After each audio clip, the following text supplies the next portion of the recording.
विरोधकांसह स्वकीयांनाही दादांचा धक्का.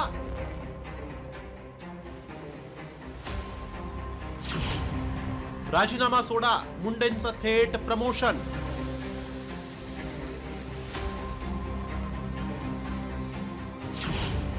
हत्या प्रकरण थंड, मुंडे सक्रिय.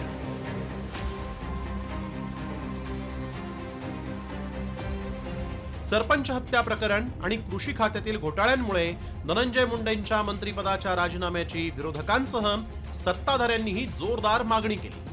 अजित पवारांनी मात्र वेळोवेळी धनंजय मुंडेंना पाठीशी घातलं.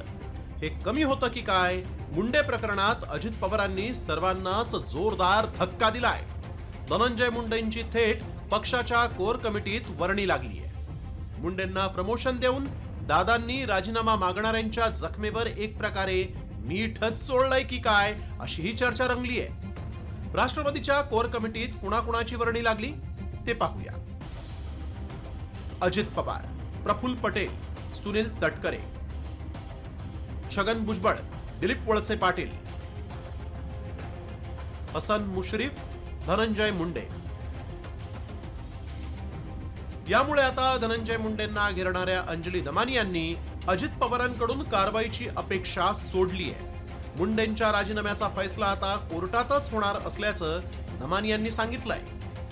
त्याच्या घटकेला जर अजित पवार आणि तटकरे यांचं म्हटलं, सिंचन घोटाळा एवढा मोठा झाला, गाजला, त्याच्यावर चार्जशीट्स फाईल झाले, PILs झाल्या, तरी सुद्धा त्याच्यावरची कारवाई बंद करण्यात आली. याच्याच वरून आता सिद्ध होत आहे की यांना खात्री आहे की कुठल्याही प्रकारची कारवाई कितीही सिद्ध झाले तरी होणार नाहीये.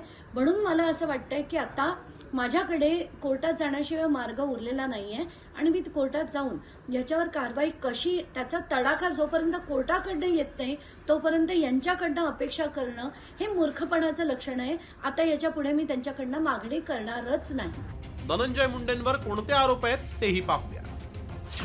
भोकातील आरोपी वाल्मिक कराड सोबत धनंजय मुंडेंचे व्यावसायिक संबंध. व्यंकटेश्वर कंपनीच्या माध्यमातून ऑफिस ऑफ प्रॉफिटचा आरोप. कृषी साहित्य खरेदीत 275 कोटींच्या घोटाळ्याचे आरोप. मुंडे पालकमंत्री असताना 73 कोटींचा घोटाळा. घरगुती हिंसाचाराप्रकरणी दोषी असल्याचं प्रकरण.